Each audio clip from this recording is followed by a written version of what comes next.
नमस्कार दोस्तों। आज के इस एक्सप्लेनर में हम एक ऐसी रहस्यमयी और नाटकीय पौराणिक घटना पर बात करेंगे जिसने एक समय पूरे ब्रह्मांड को चौंका दिया था। मान लीजिए आप कोई शानदार भक्ति डॉक्यूमेंट्री देख रहे हैं जहां भावनाएं हैं, क्रोध है और सबसे ऊपर क्षमा का एक ऐसा अद्भुत संगम है जिसने अंततः तिरुपति बालाजी के महान स्वरूप को जन्म दिया। तो आइए इस अनसुनी कहानी के पन्नों को एक साथ पलटते हैं। अब जरा सोचिए, कहानी के बिल्कुल केंद्र में एक ऐसा रहस्य है जो किसी को भी हैरान कर दे।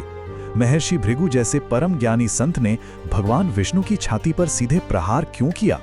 मतलब ऐसा क्या हो गया था कि एक अत्यंत पूजनीय ऋषि को इतना गुस्सा आ गया जो उन्होंने परम देवता पर इतना हिंसक और अकल्पनीय कदम उठाया? आखिर एक संत के मन में इतना क्रोध कहां से आया?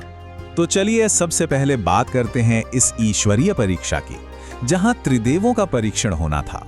हुआ यूं था कि एक बार देवताओं में ये सवाल उठा कि त्रिदेवों में यानी ब्रह्मा, शिव और विष्णु जी में सबसे महान और श्रेष्ठ कौन है।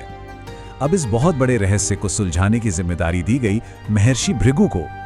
उनका मिशन एकदम साफ था, तीनों लोकों में जाना और देवताओं की परीक्षा लेना। वो पहले ब्रह्मा जी के पास गए, फिर उन्होंने शिव जी की परीक्षा ली और आखिर में उनका सामना होना था भगवान विष्णु से।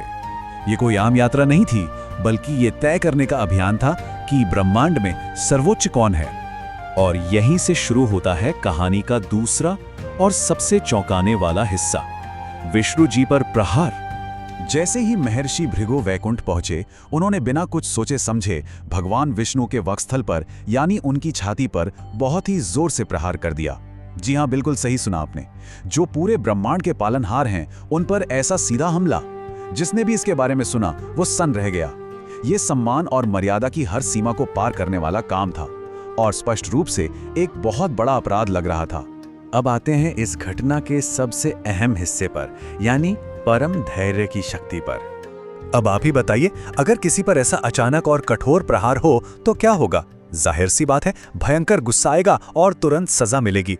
लेकिन भगवान विष्णु का रिएक्शन इसके बिल्कुल उल्टा था, एकदम शांत। गुस्सा करने के बजाय उन्होंने महर्षि भृगु के पैर पकड़ लिए और बहुत ही प्यार से सहलाते हुए पूछा, हे ऋषिवर, मेरी इस कठोर छाती से कहीं आपके कोमल पैरों में चोट तो नहीं लग गई? मतलब सोचिए, करुणा का एक ऐसा अकल्पनीय रूप जिसने ऋषि का सारा अहंकार पल भर में चूर चूर कर दिया। यही हमें समझ आती है सहनशीलता की असली परिभाषा। ये धैर्य की चरम सीमा है। भगवान विष्णु ने यह साबित कर दिया कि असली ताकत कोई विनाशकारी गुस्सा करने या अपनी पावर दिखाने में नहीं है, बल्कि पूरी तरह शांत रहने और माफ कर देने में है। और सच कहें तो इसी एक बात ने उन्हें त्रिदेवों में सबसे महान और सर्वोच्च साबित कर दिया। लेकिन कहानी यहां खत्म नहीं होती।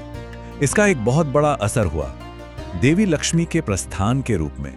देखिए, इस एक घटना से कैसे चीजें बदल गईं। भृगु जी ने प्रहार किया, विष्णु जी शांत रहे और उन्होंने माफ भी कर दिया। लेकिन माता लक्ष्मी को इस बात से बहुत गहरी ठेस पहुंची। क्यों? क्योंकि भगवान विष्णु का वक्षस्थल ही माता लक्ष्मी का पवित्र घर माना जाता है। अब जाहिर है, अपने घर और अपने स्वामी का ऐसा अपमान उनसे बर्दाश्त नहीं हुआ।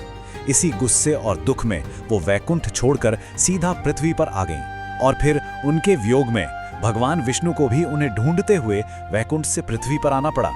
और इसी के साथ नींव पड़ी एक बहुत ही महान तीर्थ की, तिरुपति बालाजी के उद्गम की। यहाँ एक बहुत ही गहरे शब्द को समझना जरूरी है, लीला।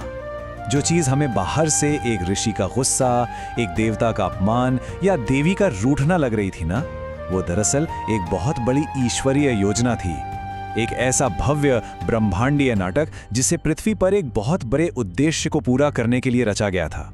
उस ईश्वरीय बिछो के दुख से लेकर तिरुपति बालाजी के भव्य रूप में सामने आने तक का सफर बहुत ही अद्भुत है। माता लक्ष्मी की खोज में भगवान विष्णु का पृथ्वी पर आना और फिर वेंकटाद्रि पर्वत पर रुकना, यही वो लीला थी जिसकी वजह से आज तिरुपति बालाजी का वो महान स्वरूप हमारे सामने है।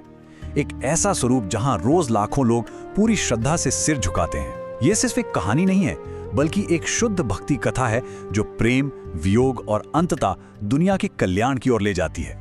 तो अंत में ये सोचने वाली बात है कि अगर तिरुपति बालाजी जैसी सदियों तक चलने वाली महान विरासत शक्ति के प्रदर्शन से नहीं, बल्कि पूर्ण धैर्य और सहनशीलता से पैदा हुई, तो क्या आज के समय में हम इसे अपनी जिंदगी में अपना सकते हैं? क्या थोड़ी सी शांति और क्षमा में वो ताकत मौजूद है जो दुनिया के और हमारे रोजमर्रा के बड़े बड़े संघर्षों को हमेशा के लिए खत्म कर दे? ये एक ऐसा सवाल है जिस पर हम सबको गहराई से सोचना चाहिए।